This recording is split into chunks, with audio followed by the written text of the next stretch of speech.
부동산공법 기초이론 이렇게 돼 있죠. 예, 말 그대로 기초예요. 근데 이게 말이 기초지 좀 만만치 않아. 외울 것들이 좀 몇 가지 있어요. 그래서 다음 주에 숙제가 있습니다. 그래서 당분간은 매 수업 끝나고 한 장짜리 시험 보는 게 있어. 그러니까 이것 꼭 외워라. 꼭 외우라는 게 있어. 그래서 그 다음 주에 테스트합니다. 그래서 시험 볼 거야. 그러니까 시험지 걷어가지고 내가 채점해서 다시 돌려드립니다. 그러니까 안 외울 수가 없어. 왜냐하면 어차피 시험 볼 때까지 외워야 돼. 이걸 안 외우면 진도가 나갈 수가 없어. 꼭 외워야 되는 거 있어. 그럼 뭐 해야 되죠? 외워야죠. 어차피 외울 거면 언제 한다? 지금 당장 right now. 지금 외워야 돼. 어차피 시간 두고 나중에 외운다고 할 거 그럴 필요 없어. 지금 외울 거면 외워둬야지. 그래야 다음 진도 나가는데 지장이 없어요. 그래서 저는 부동산 공법을 갖다가 무슨 과목과 똑같다고 하더냐?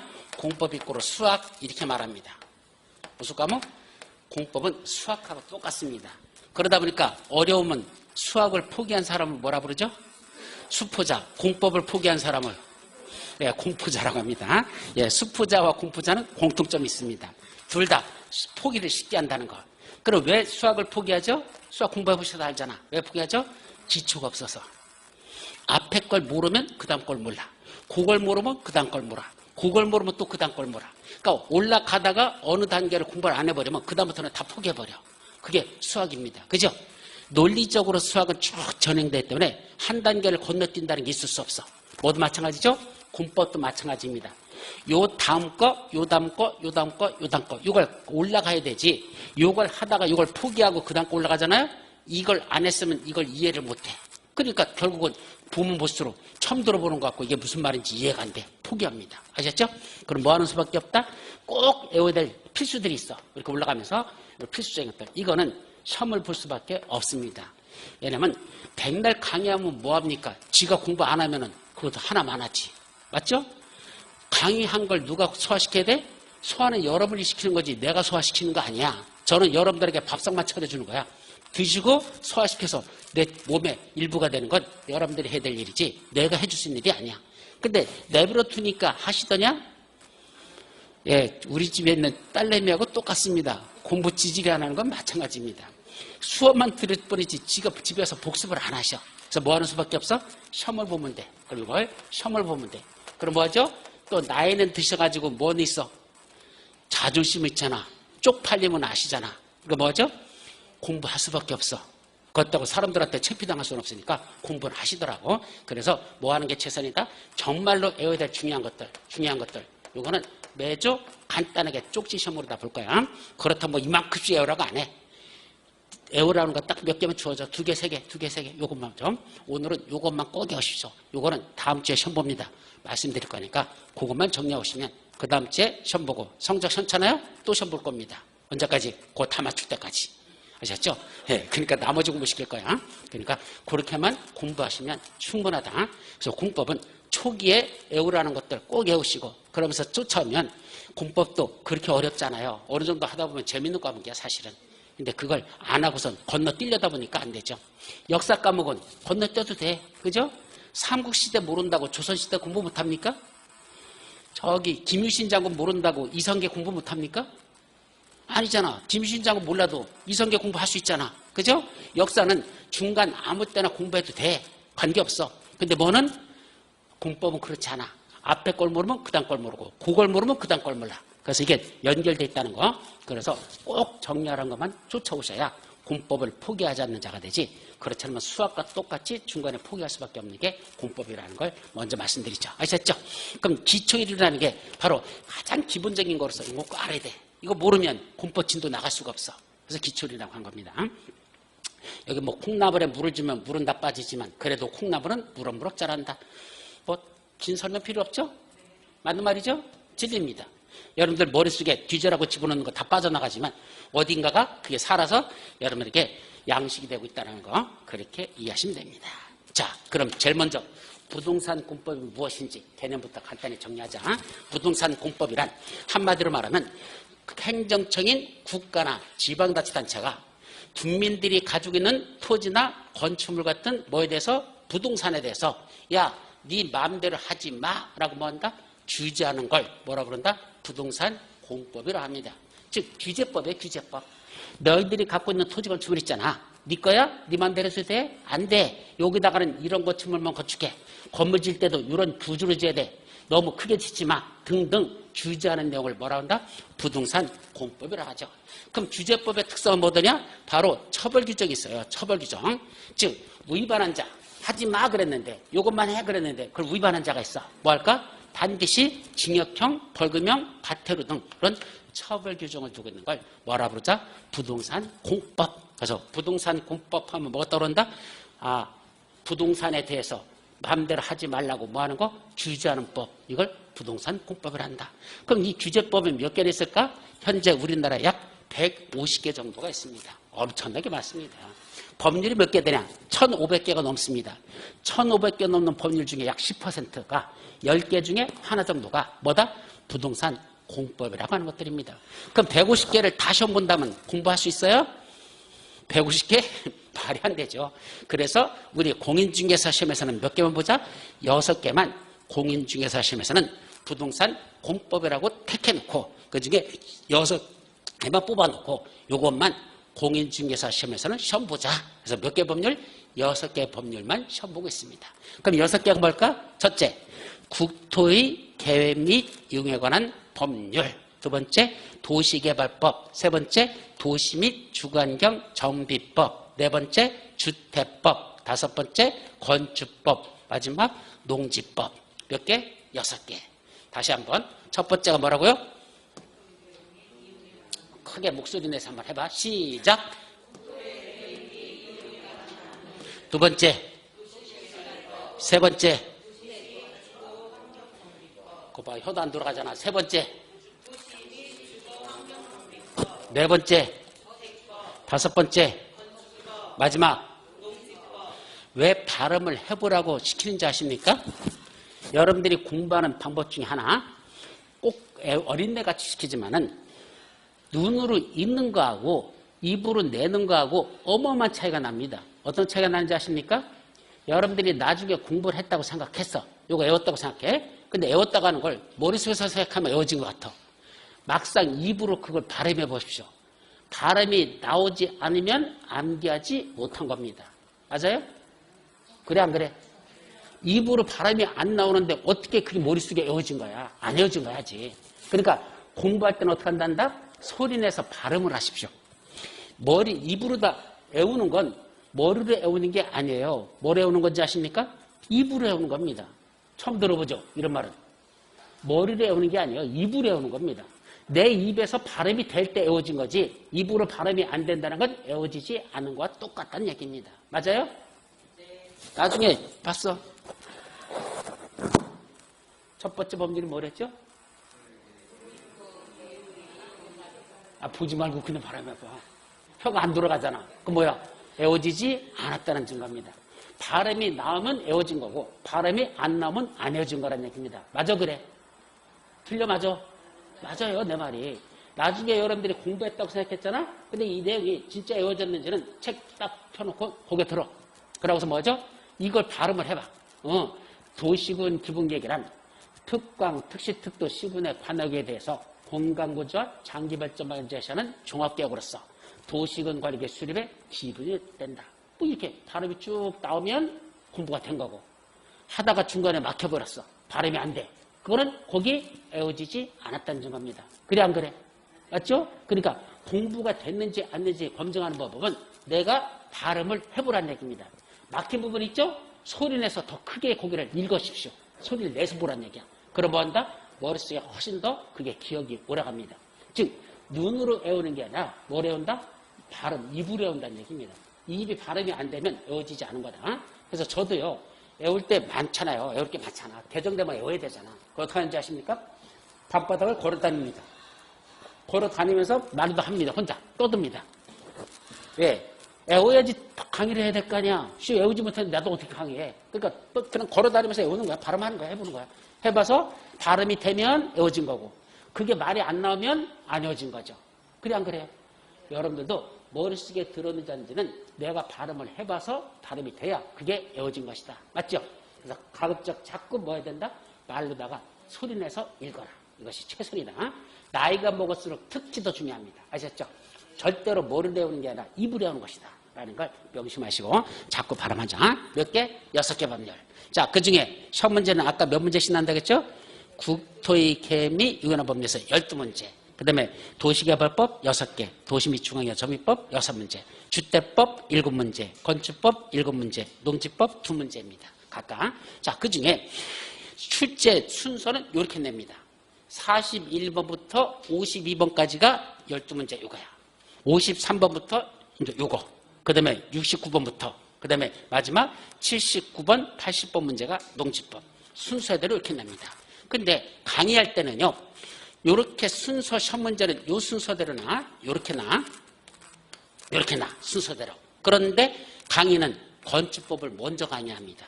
주택법을 나중에 강의합니다. 그러니까 도시 및 주거환경 정비법 공부한 후에 건축법 먼저 하고, 그 다음에 주택법 공부하고, 마지막 농지법. 공부는 이 순서대로 한다는 얘기죠. 책도 그렇게 순서대로 써 있어.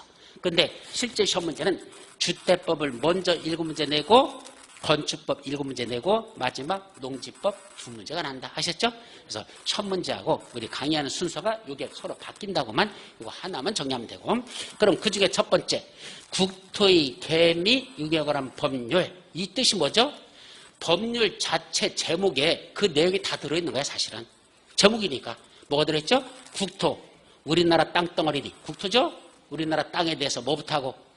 계획부터 수립해놓고, 계획을 먼저 수립해놓고, 그 계획에 맞춰 국토를 뭐 하자? 이용하자.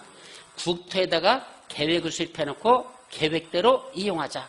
국토의 개미 유명한 법률, 이 말이죠. 가장 중요한 거야. 시험 문제 12문제 난제 여러분들 몇 개를 맞춰야 되는지 아십니까? 그 중에 9문제는 여러분들이 맞춰야 됩니다. 12문제 중에 9개는 국토개법에서 맞춰야 된다. 이것이 제일 중요하고. 두 번째는 신도시 개발과 관련된 거. 무슨 법? 도시개발법. 신도시를 만드는 것. 제일 필요한 거. 앞으로 강의하면서 요 옆에 거 써요. 무슨 지구? 옆에. 마곡지구. 그 마곡지구가 신도시가 만들어진 건데 도시개발법에 의해서 만들어진 도시입니다. 그럼 신도시 만들 때 어떤 절차에 의해서 어떤 순서대로 이렇게 만드는지 그게 다 어디 들어있다? 도시개발법에 그 내용들이 들어있습니다. 자, 도시가 만들어지고 나면 그 도시 세월이 흘러버리면 어떻게 되죠? 노후 불량화된다. 세월이 흘러버리면 그 건축물들이 뭐 된다? 노후 불량화된다. 그럼 노후 불량화된 건축물들은 아무래도 도시 기능을 제대로 수행하지 못하니까 그 건축물들을 뭐 하자? 철거하고 거기다 새로 건물들을 새로 짓자. 무슨 사업? 재개발, 재건축. 많이 들어보셨죠? 그 재개발, 재건축을 어떤 절차대로 하는지 그 재개발, 재건축 같은 절차를 규정하고 있는 법, 도시 및 주거환경 정비법. 여기서 바로 재개발, 재건축이라는 게 바로 여기 들어있습니다. 자, 말 그대로 번역하면 도시 환경 및 주거 환경 말이야. 즉 도시 및 주거라고 썼는데 쪼개면 도시 환경하고 주거 환경에 문제가 있다. 그런 점만 다시 뭐하자? 정비하자. 이때 정비란 뜻은 철거하고 새로 짓자라는 뜻이야. 기존에 있던 건축물들이 너무 노후불량화되어 있으니까 그걸 철거하고 새로 짐으로써 도시 기능을 회복하자는 목적으로 시행되는 것. 무슨 법? 도시 및 주거환경 정비법을 하죠. 그 다음에 건축물 짓는 걸 뭐란다? 건축법. 그 중에 특히 무슨 건축물? 주택. 주택을 조금 짓는 건 건축법으로 가요. 내가 여기다 우리 집 단독주택 한 채 짓려고 그래. 그때 뭐 받고 짓죠? 우리 집 하나 짓려고 그래. 건축 허가 받으면 됩니다. 그 무슨 법이야? 건축법에 따라 건축 허가 받으면 돼. 근데 한 채를 짓는 게 아니라 여기다 1000세대를 짓겠대. 아파트 1000세대 짓는데 그때는 건축 허가 받을까? 아니요. 주택법상 사업 계획 승인이라는 걸 받게 돼 있어. 즉 조금 지을 때는 건축법이지만 주택을 많이 짓는다? 그때는 주택법 적용을 받아라 이 뜻입니다. 그래서 주택법은 주택을 건설할 때 많이 짓는데 그때는 주택법이 적용되고 동시에 건설된 주택을 제대로 뭐하자? 공급하자. 여기 여러분들 용어정의야. 공법에서 공급이라는 용어가 나오거든요. 자, 학개론하고 달라요. 학개론에서는 공급하면 떠오르는 단어가 뭐죠? 그랬잖아. 공급하면 반대말이 뭐야? 수요. 그죠? 예, 수요와 공급이라고 배우셨어? 안 배우셨어? 배웠죠? 수요와 공급. 그럼 수요는 뭐죠? 구매하고자 하는 의사. 그죠? 의욕. 그게 수요죠? 공급은 팔고자 하는 의사, 그죠? 사고자 하는 건 수요, 팔고자 하는 건 공급. 이랬었죠? 자, 근데 여기는 그런 의미가 아니야. 공법에서의 공급은 그런 의미가 아니고 이렇게 대비되는 개념이 아니고 공법에서 공급이란 두 가지 의미를 가져. 돈 받고 파는 걸 뭐라 하죠? 아파트 돈 받고 파는 걸 분양한다고 하잖아. 돈 받고 빌려주는 거 임대. 그렇죠. 분양과 임대. 이 두 가지를 합쳐서 공법에서는 공급이라는 용어를 씁니다. 아셨죠? 따라서 학계론에서 배우는 수요와 공급이라는 개념하고는 달라. 공법에서는 이거는 이런 개념은 필요 없고 공급이라는 의미는 분양과 임대를 합쳐서 뭐라 부른다? 공급이라고 한단다. 기본적인 거로 정리합니다. 아셨죠? 그러니까 돈 받고 파는 건 분양, 돈 받고 빌려주는 건 임대. 합쳐서 뭐라 부른다? 공급이라고 하죠. 그럼 주택을 공급하는 걸 제대로 공급하자는 얘기야. 다시 말하면 공법은 무슨 법이라고 그랬죠? 아까 한마디로 규제법. 함부로 하지 마 그랬죠? 주택을 너희들이 공급할 때 분양받는 자나 분양하는 자나 사업주체가 분양하는 거죠? 여러분들이 분양받는 거죠? 투기화돼서는 안 된다는 얘기입니다. 주택은 거주 목적이 주기능이지 투기 목적이 아니거든. 근데 이놈의 주택이 잘못돼가지고 우리나라는 뭐가 돼서 투기화돼 버렸잖아. 또 집값이 오를 때는 천정부지. 요새 떨어지는 거 봐봐. 천시우시 떨어지잖아. 만약에 주거 기능만 한다면 그렇게 오르고 그렇게 떨어질 일이 없어. 근데 무슨 목적으로 쓰다 보니까 투자 목적으로 쓰다 보니까 투기화돼 가지고 오를 때는 천정부지로 오르고 떨어질 때는 또 밑바닥 끝이 없이 떨어져 버리는 이런 현상이 반복되고 있는데 그런 걸 최대한 막기 위해서 공급을 제대로 하자. 공급 함부로 하지 못하도록 규제하자. 그래서 여러분들이 잘 아는 투기과열지구라고 들어보셨죠? 그래서 투기과열지구 지정해서 여기는 함부로 못해. 조정대상지역 지정해서 함부로 못해. 전매기 일정 기간 동안 되팔아서는 안 돼. 등등 이런 규제를 어디서 하고 있다? 주택법에 그런 내용들이 들어있습니다. 자, 마지막 무슨 법? 농지법. 자, 농지법은 두 문제가 출제되는데 올해도 뭐라고 말씀드렸냐면 농지법 시험 문제 난 것 중에서 한 문제는 뭐가 난다고 했더냐? 개정된 내용 날 거라고 분명히 찍었었어. 그러니까 두 문제 중에 한 문제는 반드시 개정될 내용이 시험 문제 나니까 그 개정된 부분만 공부하시기 바랍니다. 그래서 그거 몇 페이지 안 되는 거 봤거든. 그 중에 농업진흥지역이라 해서 농업진흥지역 어디다가 외의 지역에서만 뭘 지정한다? 주말 체험 영농 농지라는 걸 취득할 수가 있습니다. 주말 체험 영농 농지 무슨 말이죠? 주말 농장 들어보셨나요? 농지를 매입하는데 농사질 목적이 아니고 취미 영농. 거기다 뭐 상추라든지 뭐 거기다 뭐 고추라든지 이렇게 몇 개 심어놓고서 이렇게 가꾸려고 하는 것들 있잖아. 그 주말 체험 영농 농지라 하는데 이거는 어디서만 취득할 수 있다? 농업진흥지역 외의 농지에서만 취득할 수 있다라고 올해부터 법이 개정돼서 그게 시행되고 있거든. 그게 이건 79번 시험 문제가 그게 출제됐습니다. 그게 정답이었었어. 그럼 언제도 마찬가지다? 내년도 마찬가지입니다. 농지법 공부 안 해도 돼. 뭐만 공부하자? 개정된 부분만 외워. 몇 페이지 돼? 2페이지야. 그 2페이지만 공부해. 그래도 몇 문제 난다? 한 문제는 100%꼭 난다는 얘기죠. 당분간은 개정된 내용에서 계속 날 거야. 그렇게 낼 수밖에 없어, 시험 문제가. 따라서 농지법 두 문제 나는데 한 문제만 맞추면 돼. 그 한 문제는 뭐다? 개정된 내용. 개정 내용만 공부해도 충분하다. 다만 시간적 여유가 아직은 있기 때문에 뭐 개정된 내용만 볼까? 아니죠. 농지법은 어느 정도 알아두셔야 돼요. 나중에 여러분들이 아파트 앞에 앉아가지고 전월세 매매만 한다면 농지법 몰라도 돼. 전혀 관계없어. 근데 뭘 다루려면 토지를 다루려면 뭘 알아야 돼? 농지를 모르고서는 어떻게 토지를 다룰 수 있어. 그러니까 농지법을 알아야 토지와 관련된 특히 농지. 그래서 저 변들이 있는 농지들 있잖아요. 그거 매입할 때 이게 매입이 가능한지 농지 전용하는 게 가능한지 등등을 공부하려면 농지법도 공부를 해야 되니까 지금은 전반적인 공부를 하되 마지막에 가서는 뭐만 공부한다? 개정된 내용만. 지금 벅차면은 요거 하나만 공부하자. 2페이지 공부하는데 그거 1시간이면 충분해. 그러면 더 이상 볼 거 없다. 저건 포기하지 말고 한 문제만 맞추자. 그럼 이 중에 어떤 게 제일 포기일 수 있을까요? 요겁니다. 도시 및 주거환경 정비법입니다. 저걸 뭐라 부른다? 정말로 싸가지 없는 법이고 내용도 되게 많습니다. 올해 6문제 중에 약 4문제를 갖다 손을 못 대는 문제를 내버렸어. 6문제 중에 거의 4문제가 정비법에서 손 못 대는 문제야. 어차피 일찌감치 포기하기를 잘했다. 그렇게 하려는 건 싸가지 없는 문제들이 너무 많이 났었습니다. 이 정비법이 어렵게 내려고만 내면 한없이 어려운 거야. 그래서 웬만하면 정비법은 포기한다. 그 중에 6문제 중에 그래도 몇 개는 맞아야 돼. 2 내지 3개는 맞춰야 되거든. 그래서 기본적인 거 위주로만 공부하고 너무 깊이 들어가는 것들은 공부할 생각하지 말자. 그것이 바로 정비법. 그래서 앞으로 강의할 때 줄여서 어떻게 표현하잖아요. 너무 법률들이 용어들이 길어. 그래서 국토의 개미 융약어란 법률은 앞으로 뭔다? 원래 약자는요. 이 약자가 뭔지 아십니까? 원래 약자가 국토 계획 법 이게 정식 약자야. 정식으로 줄여서 국토교통부에서는 저걸 국토계획법이라고 부릅니다. 근데 앞으로 강의할 때는 뭐라 되냐? 저는 앞에 있는 국토자만 씁니다. 그냥 국토법. 앞으로 그럴 거야. 그러면 국토법 하면 국토의 개미 융약어란 법률을 말한다. 반면에 도시개발법은 그냥 써도 되는데 저는 그냥 개발법 이렇게 쓸 거야.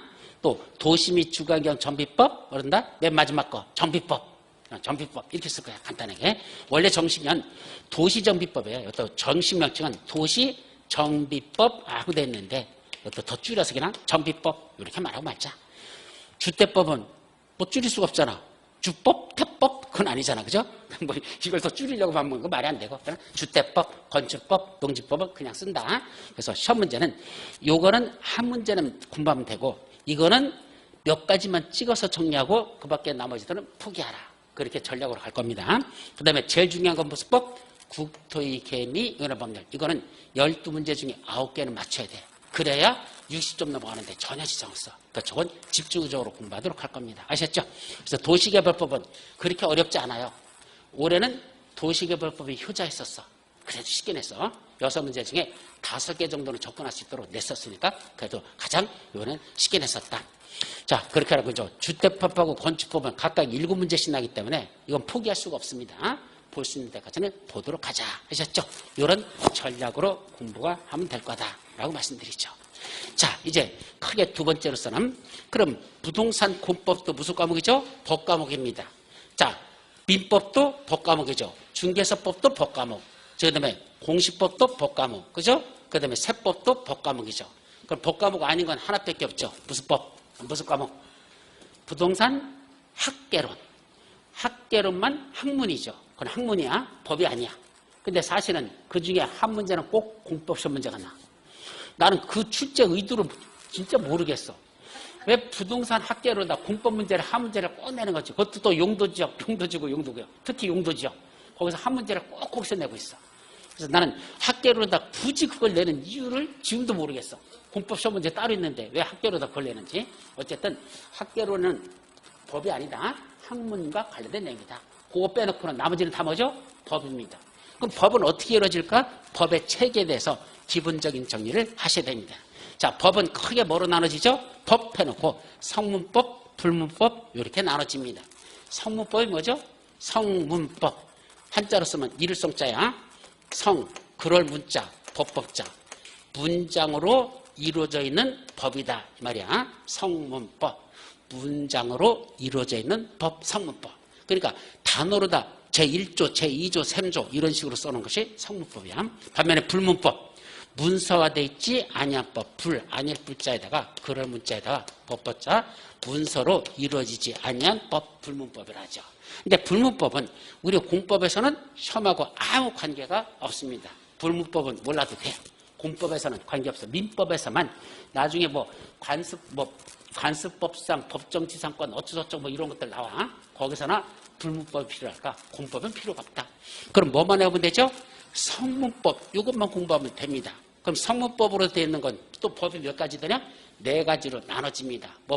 제일 위에 헌법, 그 다음 법률, 그 다음 명령, 그 다음에 조례. 다시 한번. 성문법은 몇 가지가 있다? 4가지. 외우셔야 돼. 제일 위에 뭐가 있다?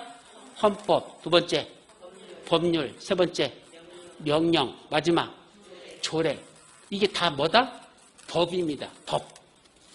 자, 잘 봐요. 법이라고 얘기했어. 법하고 뭐하고 달라? 법률하고 달라요. 뭐가 더 넓은 개념이야? 뭐가 더 넓은 개념이야? 법이 월등하게 넓은 개념이고 법 중에 성문법, 성문법 중에 법률 이렇게 되는 거야. 아셨죠? 그러니까 이전까지 살아오면서는 법 이코로 법률이었었죠. 법률이 법이고 법이 법률이고 이랬었죠? 지금부터는 안 돼요. 갈라야 됩니다. 뭐가 더 넓은 개념이다? 법. 그 속에 뭐가 들어있다? 법률. 그러면 법은 성문법으로 나눠지면 성문법에는 몇 가지가 있다? 4가지. 그럼 이게 무슨 의미를 갖다냐? 자, 법주문이 똑같은 걸 놓고 이 법에서는 이렇게 서술하고 저 법에서는 저렇게 서술했는데 서로가 부딪히는 내용이야. 서로 같이 공존할 수 없어. 있을 수 있어 없어? 부딪히면 안 되잖아. 근데 막상 만들었는데 이 법에서는 이렇게 만들고 저 법에서는 저렇게 만들었는데 서로 부딪혀. 그럼 누군가가 더 우선적으로 적용되는 게 있어야 돼 없어야 돼? 그걸 뭐라 부른다? 상위법 우선의 원칙이라는 걸 만들어 놨습니다. 같은 법끼리 부딪히면은 무슨 법이 우선해야 돼? 상위법이 우선해야 된다는 얘기입니다. 그러니까 법도 뭘 갖는 거야? 위계 질서를 갖는 거야. 상위법이 있고 하위법이 있다는 얘기입니다. 그럼 최상위법이 무슨 법이다? 바로 헌법입니다. 헌법보다 더 높은 법 있다? 없습니다. 헌법 밑에 뭐가 있고? 법률, 법률 밑에 명령, 그 밑에 조례. 이거는 위계 질서를 갖는 것이고 밑에서 만든 법은 위에 있는 법에 부합해야 된다. 서로 다르다? 위에 있는 법이 우선적인 된다. 서로 법이 부딪힐 때마다 그럴 수밖에 없다는 얘기입니다. 그래서 저렇게 위계 질서를 만들었다. 그럼 제일 위에 무슨 법이 있다고요? 헌법. 헌법은 뭐 많이 들어보셨을 거야. 이거는 우리 시험하고는 아무 관계 없어. 중요하지 않아. 진짜 중요한 건 뭐죠? 법률부터 시작됩니다. 법률부터. 자, 먼저 법률이 되기 위해서는 뭐가 필요한지 아십니까? 법률을 만들려면 누가 있어야 돼? 금배지가 필요합니다. 금배지. 금배지가 누구야? 국회의원들. 그 사람들이 있어야 됩니다. 법률을 만들려면 국회의원이 있어야 돼. 어디서 만들어? 여의도에서. 여의도에서 본회의라고 해서 통과시켜. 그래서 국회에서 그걸 심사해가지고 통과시켜서 땅땅땅 본회의 통과하잖아. 그럼 누구한테 보내드냐? 행정부 수반한테 보냅니다. 그럼 행정부 수반이 뭐죠? 제 꼭대가리, 우두머리. 누구죠? 대통령. 그럼 행정부에는 대통령이 있잖아. 그럼 대통령한테 보내죠. 그럼 대통령이 그걸 읽어보고 마음에 들으면 공표하고 마음에 안 들으면 법률안 거부권을 행사해서 국회로 다시 환송시켜버립니다. 그러면 대통령이 공표를 하면 그때부터 뭐가 된다? 법률이 되는 겁니다. 그래서 법률이란 국회의 의결을 거쳐서 대통령이 공표한 것. 뭐라 부른다? 법률. 그럼 그거 말고 우리 여기 누구 있죠? 시의원 또는 구의원 뽑잖아요. 선거 때마다. 그죠? 누군지 알고 뽑아요? 시의원, 구의원 누군지 알아요? 모르잖아. 그냥 당 보고 찍잖아. 그죠? 그 사람이 누군지는 알고 찍는 사람들 거의 없어요. 그죠? 뭐 본 적도 없는 사람들이야 대부분이. 그죠? 그냥 막 찍잖아요 거기. 그 시의원, 구의원 이 사람들이 바로 누구죠? 조례를 만드는 사람들입니다. 그 사람들은. 그래서 법률을 만드는 건 국회의원이고 시의원, 구의원들이 만드는 게보다 그게 조례라는 겁니다. 달라요. 그래서 일단 조례를 좀 이따 보고. 그럼 법률을 보자. 그럼 법률 중에 우리 첫 번째 법률이 뭐였었죠? 좀 전에 아까 말한 무슨 법? 국토의 계획 및 용역에 관한 법률이라는 국토의법이 있었다 그랬죠. 이거 몇 개로 구성되어 있다 그랬죠? 제1조, 제2조, 제3조, 제4조 그래서 총 몇 조까지 나간다 그랬죠? 144개. 외우지 말란 것만 뒤지라고요. 그죠? 이건 시험하고 아무 관계없어. 예. 이건 외우지 말란 것만 뒤지라고 해놓고 외우라는 건 또 거꾸로 못 외우고 있어요. 그죠? 자, 이건 전혀 중요하지 않아. 144개 조문으로 구성되어 있죠. 1조 재정 목적, 제2조 용어정의 쫙 나와. 자, 144조 벌칙. 아까 징역형, 벌금형, 벌칙한다 했더랬죠? 벌칙까지 쫙 나와 있습니다. 여기에 중간중간에 보면 무슨 말이 나오는지 아십니까? 법률 속에 들어가 보면 중간에 이러이러이러한 사항은 대통령령으로 정한다. 뭐로 정한다? 대통령령으로 정한다. 이러이러한 건 대통령령으로 정하는 범위 안에서 어쩌고저쩌고 하기로 한다. 이런 말들이 중간에 한두 군데가 아니야. 한 130군데가 넘게. 그건 대통령령 쫙 납니다. 또 중간중간에 읽다 보면 또 무슨 말인지 아십니까? 이러이러한 것은 국토교통부령으로 정한다. 국토교통부령으로 정하는 범위 안에서 어쩌고저쩌고 하기로 한다라는 게 이게 또 한 30여 군데 이런 국토교통부란 말이 또 중간중간에 이렇게 쭉 나옵니다. 그럼 왜 법률 속에다가 대통령령으로 정한다? 국토교통부령으로 정한다는 이 말을 집어넣을까? 이 의도가 뭘까? 이 뜻이 뭘까? 이거죠. 자, 원래 법률은 아까 어디서 만든다 그랬죠? 국회의원들이 만든다 그랬잖아. 여의도에서. 근데 법률을 만들 때 그렇게 별로 중요하지 않은 것들, 또 하나 자주 개정될 것들, 그것까지도 시시콜콜한 걸 다 이 속에다 세부적인 내용을 집어넣으면 나중에 뭐한다? 개정할 때 애로사항이 많습니다. 법률을 개정한다는 게 쉬워요? 되게 어렵습니다. 왜 그렇죠? 법률을 개정하려면 일단 소위원회라고 해서 국회 각 상임위원회 소위원회가 있고 거기다 넘겨. 그럼 거기서 일단 기본심사해. 그래서 다시 상임위원회에서 통과시켜. 그 다음에 다시 또 본회의에다 넘겨야 돼. 근데 문제는 국회가 깜빡 조금만 못하면 지금도 마찬가지지만 무슨 짓 하고 있죠? 쌈박질이라는 거 참 열심히 잘하잖아. 그죠? 그 쌈박질 맨날 하다 보니까 뭐 하고 있어? 국회를 열지를 않아요. 빨리빨리 통과시켜야 되는 건데 국회를 열어버리지 않아. 그럼 법률이 개정하지 못해. 개정 못해. 근데 빨리 개정할 사항인데 별로 중요하지도 않은 걸 개정을 못하면 결국은 그냥 옛날 내용 그대로 쓸 수밖에 없어. 그렇게 하는 건 별로 국정을 운영하는 데 효율적이지 않다는 얘기입니다. 그럼 어떻게 만들자?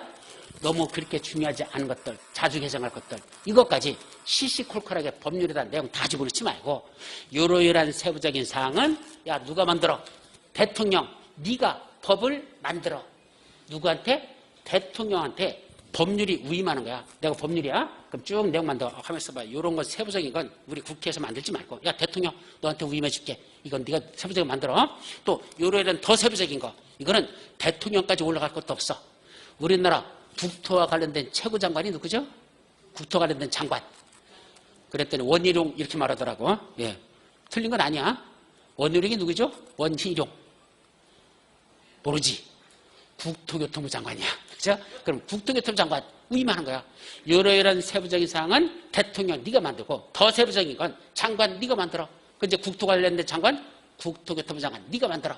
라고 해서 법률에다가 모든 내용을 시시콜콜한 걸 다 집어넣지 않고 일부 세부적인 것들은 대통령이나 장관한테 위임을 해가지고 이건 대통령이 만들어라. 그 대통령이 만드는 법을 뭐라 부른다? 대통령령. 야 이건 장관 네가 만들어라. 그거는 부령. 근데 우리는 국토와 관련된 거니까 누가 있죠? 국토교통부령으로 정한다. 이게 됐죠. 행정안전부 장관한테 만들라면 행정안전부령. 기획재정부 장한테 위임하면 기획재정부령. 부령. 이게 뭐다? 장관들이 만드는 법이다. 이 소리입니다. 따라서 모든 걸 전부 다 법률로 만드는 게 아니라 일부는 대통령이나 장관한테 위임해서 대통령이나 장관이 만드는 법을 합쳐서 우리 뭐라 부른다? 그걸 명령이라고 한단다. 그래서 명령이 뭐냐 하면 법률에 위임을 받아서 이렇게 표현해요. 법률에 위임을 받아서 대통령이나 국무총리나 장관이 만드는 법을 우리가 뭐라 부른다? 명령이라고 한다. 다시 한번 명령이 뭐냐고? 법률에 위임을 받아서 누가? 대통령이나 국무총리나 또는 장관이 만드는 법을 통틀어서 뭐라 부른다? 명령이라고 표현하자. 그래서 명령도 누가 만드는 거야? 대통령이나 국무총리나 장관이 만드는 법이다. 이거죠. 그래서 대통령이 만드는 법을 대통령령, 국무총리가 만드는 걸 총리령, 장관이 만드는 걸 부령이라고 하자. 이렇게 나눠집니다. 자, 그러면 이제 궁금한 게 뭐죠? 가만히 있어봐. 이러이러한 건 대통령으로 정한다? 이런 건 국토교통부로 정한다? 이게 법률 속에 쭉 들어있다 그랬잖아. 이제 궁금한 게 뭐죠? 가만히 있어봐. 대통령령으로 정한다는 것들이 어딘가가 대통령이 만든 법이 있어야 될 거 아니죠? 대통령이 만든 게 있어야 되죠? 거기 어디 있을까? 찾고 싶어요? 그럼 뭘 찾아봐라? 국토의 계획 및 이용에 관한 법률 뭘 찾아보자? 시행령이라는 게 있다 그랬어요. 국토의 계획 및 이거는 법률 그 밑에 있어. 법률 바로 밑에 시행령이라는 게 있습니다. 그 시행령이라는 걸 클릭하고 들어가 보면 뭐가 나온다? 시행령 내용들이 들어있어. 제1조, 제2조, 제3조 해가지고 이거 몇 개? 제134개 조문의 내용들이 쫙 여기 들어있습니다. 여기 가보면 뭐라고 나오는지 아십니까? 여기 가보면 이렇게 돼 있어. 이거 대통령으로 정한다는 게 법률 제 몇 조에 나와 있을 거 아니에요. 내용. 제 몇 조? 이러이러한 사항은 대통령이 있죠. 그럼 법률 제 몇 조에서 말하는 대통령으로 정한다는 사항은 다음 같다라는 게 어디 들어있다? 요 시행령 속에 들어가 보면 거기 요 대통령이 정한다는 사항이 여기에 세부적인 게 여기다 쫙 여기다 누가 집어넣었어? 대통령이 만들어서 여기다가 넣어놨다는 얘기입니다. 이것도 대통령령으로 정한다는 세부적인 사항 이거 알고 싶으면 여기 가보니까 법률 제 몇 조에서 말하는 대통령이 정하는 내용은 다음 같다 해가지고 여기다 그 내용을 이렇게 집어넣은 겁니다. 결국 시행령 속에 들어가면 뭐가 들어있다? 대통령령으로 정한다는 그 내용이 어디 들어있어? 시행 속에 여기 쫙 여기 들어있어. 그러니까 대통령으로 정한다는 이 세부적인 내용을 알고 싶으면 뭘 찾아보면 돼? 시행령을 찾아보면 그 속에 그 내용들이 여기 들어있더라 이 말입니다. 또 마지막으로 뭐 있죠? 국토교통부로 정한다는 이 내용 찾고 싶으면 또 누가 만든 거 찾아봐야 돼? 국토교통부 장관이 만든 법을 찾아보면 되죠? 그럼 어디 있을까? 그건 다시 또 국토의 개미 융에 관한 법률 뭘 찾아보자? 시행 규칙이라는 게 있다 그랬어요. 시행 규칙이라는 여기를 들어가 보면 또 뭐로 나온다? 제1조, 제2조, 제3조 해서 이거 몇 조까지? 제37조까지 있어. 내용이 여기 쭉 내용들이 여기 들어있죠.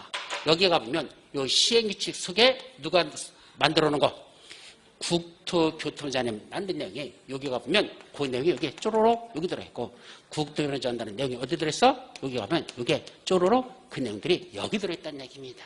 자, 따라서 법률에서는 그냥 중요한 것들은 직접 서술하다가 일부는 대통령 네가 만들어, 일부는 장관 네가 만들어 위임을 해주거든. 이 내용들이 여기 쫙 들어있는 거야.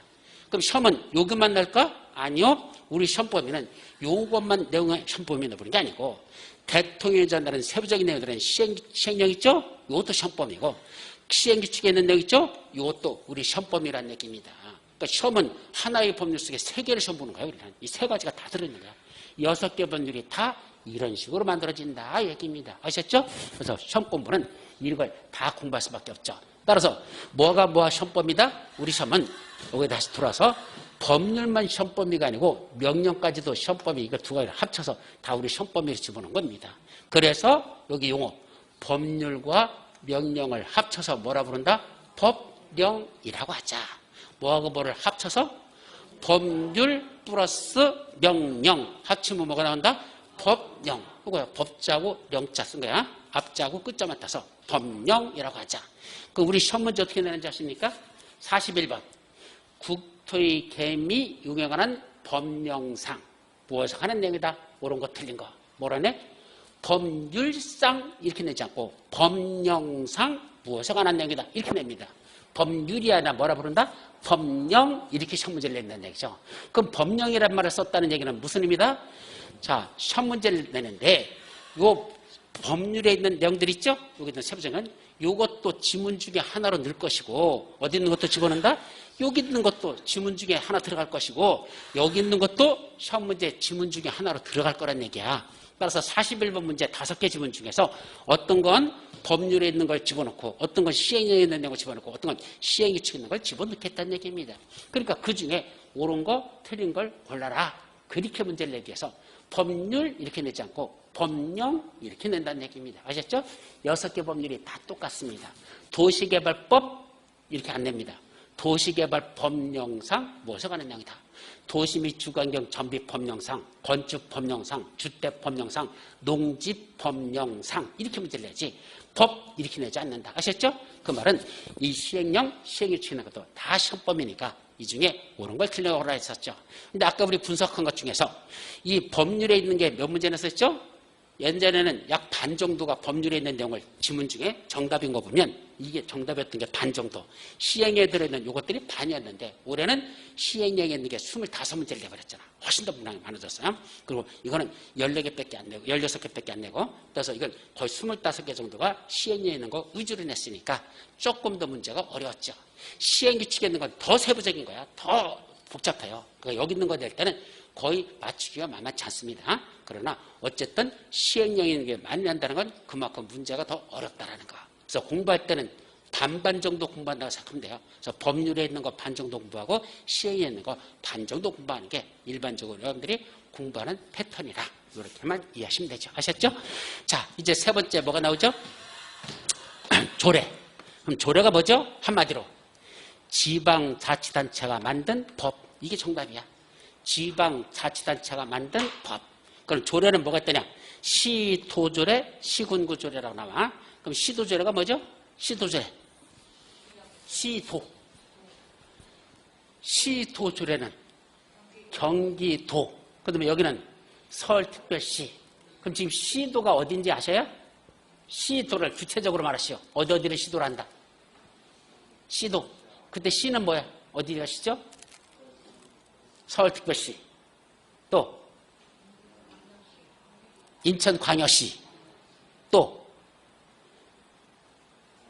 거기까지야. 거기까지야. 시도지사. 그 누구 있다? 특별시장, 광역시장, 특별자치장, 도지사, 특별자치사. 5명을 말한다. 시도지사. 그럼 시도는 서울특별시, 인천광역시, 세종특별자치시, 경기도, 제주특별자치도. 5개를 뭐라고 한다? 시도라고 하는 겁니다. 그러니까 여러분들이 좀 이따가 나올 요 행정조직장 체계도 있죠. 이걸 외우지 못하면 진도 나가는 것 자체가 막혀버립니다. 다음 주에 좀 이따 이제 이거 다시 설명할 건데 다음 주에 여러분들에게 시험 본다 그랬어요. 딱 하나만 시험 봅니다. 뭐 본다? 이것만 볼 겁니다. 행정조직장 체계도를 그리시오라고 시험 문제 냅니다. 그러면 그리시오 하면 박스를 그려내야 되잖아. 근데 박스 그리기 어려우니까 뭐만 하더냐? 박스는 여러분들한테 드릴 겁니다. 속에 있는 글자들만 지워버립니다. 아셨죠? 그럼 속에 있는 글자를 누가 채운다? 여러분들이 채워 넣으셔야 됩니다. 다른 데서 시험을 한번 봤어요. 지난주에. 솔직히 말씀드리면 정확하게 100% 다 맞춘 사람 한 사람 있었어. 나머지는 하나 틀리거나 반 정도까지 틀린 사람 됐어. 그분들은 뭐 한다? 그 다음 주에 다시 시험 본다고 그랬습니다. 어차피 이래도 외우고 저래도 할 거라면 외워 오시라는 얘기입니다. 안 외우면 또 시험 본다. 외울 때까지 시험 볼 겁니다. 아셨죠?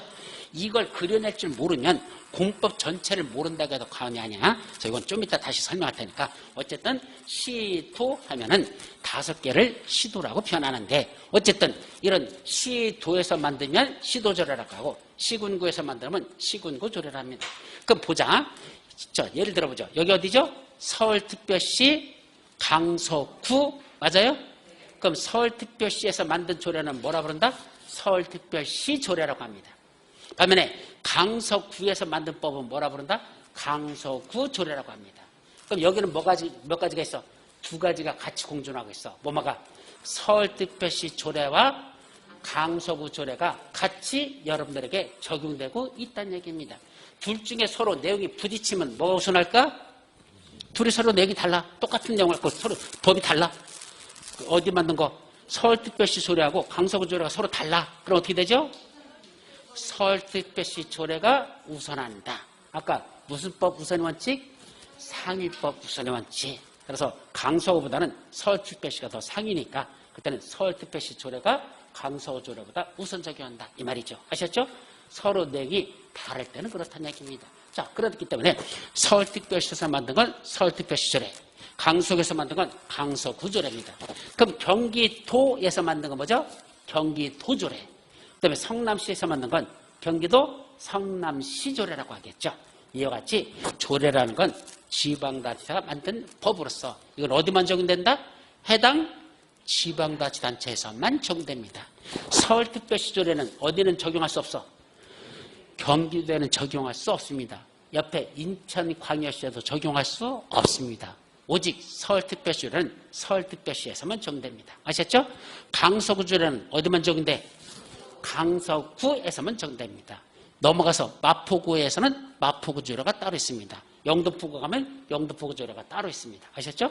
그러니까 해당 조례는 그 지역에서만 적용되는 법이다라는 걸 꼭 기억해 두도록 합니다. 아셨죠?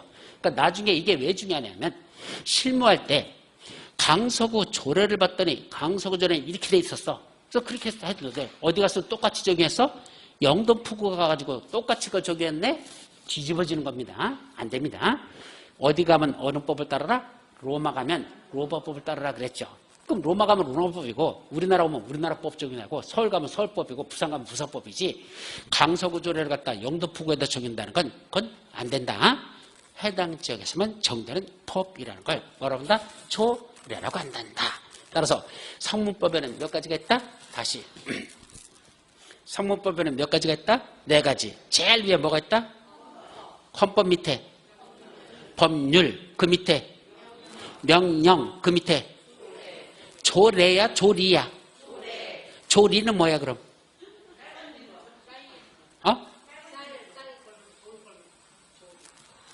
쌀 걸르는 거 이거 하는 거? 돌멩이 걸러내려고 이렇게 하는 거? 그걸 조리라고 그래요? 19세기 사람들 오셨네 여기. 요새 집에서 조리 쓰는 사람들이 있어요? 전부 다 쌀 다 돌 걸러서 오거든. 옛날에는 돌 걸러내고 조리했지. 아니걸랑요. 여기 있거든요. 조리는. 조리도 뭐다? 법입니다. 법이야. 집에서 저기 쌀 돌 걸러내는 조리만 있는 게 아니고 뭐도 있다? 법에 조리라는 것도 있습니다. 그 조리를 뭐래요? 불문법이라고 합니다. 근데 이거는 우리 시험하고는 관계가 없어서 외우지 않아도 된다. 단 조리하고 조례는 전혀 다른 거라는 것만 조심하시기 바랍니다. 원래 조리가 뭐냐면요. 자, 여러분들 어떤 두 사람 간의 분쟁이 발생해서 법원에 갔어요. 그럼 재판 청구했잖아. 그럼 판사는 뭘 가려야 돼? 시시비비 가려야 되죠? 네 말이 맞니, 네 말이 맞니 따져야 되잖아. 그럼 각각 지 주장을 하잖아. 그럼 판사는 뭘 보고 재판하는 거죠? 지 생각나는 대로 재판하는 거야. 뭐가 있어야 돼? 그 판단하는 게 뭐죠? 법이죠, 법. 그럼 우리가 맨날 말하는 그런 뭐 육법전서인가 뭐 있잖아, 하여튼. 그죠? 그 육법전서란 법 좀 펴놓고 찾아봐서, 몇 조에 보면 이렇다, 네 말이 맞다, 네 말이 맞다, 가려주잖아. 시시비 가리는 건 뭐가 간다? 법을 보고 판사가 판단하는 거지, 지 혼자 마음대로 판단하는 거 아니잖아요. 근데 문제는 문서화되는 법에 이 내용이 없어. 두 가산의 분쟁이. 법으로 만들어 놓은 게 없어. 왜? 이런 건 기상천외한 문제야. 이런 게 있으리라고는 세전에 꿈에도 생각하지 못했었어. 그래서 사전에 미리 이런 분쟁을 예견해서 법으로 만들어 놓은 거 없었어. 그러니까 아무리 찾아봐도 법조문이 없어. 그럼 판사가 재판하다 말고 뭐라고 하죠? 야, 니들 둘에 관한 분쟁은 아무리 찾아봐도 법조문이 없거든. 그러니까 내가 재판할 수가 없구나. 그러니까 할 수 없이 내가 너희들에게 칼을 갖다 한 자루씩 쥐어줄 테니까 가지고 옥상에 올라가서 서로 티켓해서 찔러서 상대방을 죽여라. 그러면 살아남은 자가 이긴 것이다. 그렇게 재판하는 거 말 됩니까 안 됩니까? 그럼 권총 두 자루 주고서는 옥상에 올라가서 서로 쏴가지고 서부국 하듯이 해서 그래서 이긴 사람이 그게 살아남은 자가 이긴 것이다. 그렇게 할까? 아니잖아. 그럴 수 없잖아. 그럼 판사가 뭐라는지 아십니까? 아무리 찾아봐도 법조문이 없으니까 나 재판 거부하려한다. 니들끼리 알아서 뒤지든 말든 니들끼리 알아서 해결해. 포기할까? 안 됩니다. 우리나라는 판사가 재판 거부권이 없습니다. 분쟁이 발생해서 올라왔는데 판사는 어떻게 돼? 시시비비를 가려줘야 되지. 아무리 찾아봐도 법이 없으니까 나 이거 안 하려한다. 못한다는 얘기입니다. 그럼 뭐 할 수밖에 없어? 재판해야죠. 그럼 어떻게 하면 되죠? 손바닥 침 뱉어가지고 쳤더니 1, 2 툭 쳤어. 네가 이겼어. 툭 쳤어. 1, 2 쳤어. 네가 이겼어. 재판 그렇게 할래? 그것도 아니잖아. 무슨 놈의 재판 무슨 침 튀겨서 하냐. 그것도 아니잖아. 그럼 어떻게 하는 수밖에 없어? 그때는 판사가 자기의 모든 지식과 역량과 모든 걸 봤을 때 이 세상에는 뭐라는 건 존재한다? 진리 내지 정의라는 건 존재한다고 판단합니다. 뭐 있단다? 진리 또는 정의라는 건 있다는 얘기입니다. 그 진리 또는 정의라는 거에 비춰볼 때 니들 둘의 분쟁에 대해서는 네 말이 맞다, 아니 네 말이 맞다 이렇게 판단해 줘야 되지. 법주문에 없다고 해서 재판을 거부할 수는 없습니다. 이때 눈에 보이지 않는 이 진리 내지 정의를 뭐라 부른다? 그걸 조리라고 한단다. 참 어려운 말이에요. 세상에 눈에 보이지 않는 진리 내지 정의를 뭐라 부른다? 조리라고 하고 그 조리도 뭐란 얘기야? 법이란 얘기입니다. 그거에 비추었을 때 그 조리라는 법에 비추었을 때 네 말이 맞다, 네 말이 맞다 이렇게 판사가 결론 내릴 수밖에 없는 이 눈에 보이지 않는 법을 뭐라 그런다? 조리라고 한다. 근데 말로는 참 거창하게 진리 내지 정의라고 해놓고 솔직히 말할 때는 뭐라고 한다? 판사 꼴리는 게 조리라고 한단다. 그죠? 결국은 누가 판단한 거야? 판사가 지가 생각해서 이게 맞다는데 그게 진리라는데 그럼 그게 진리면 그게 법인 거야. 결국 판사가 마지막 법조인으로서의 판단을 내려서 이게 맞다라고 하면 그것이 법이 되는 것이고 그거에 따라서 재판할 수밖에 없는데 이걸 뭐라 부른다? 조리라고 하더라.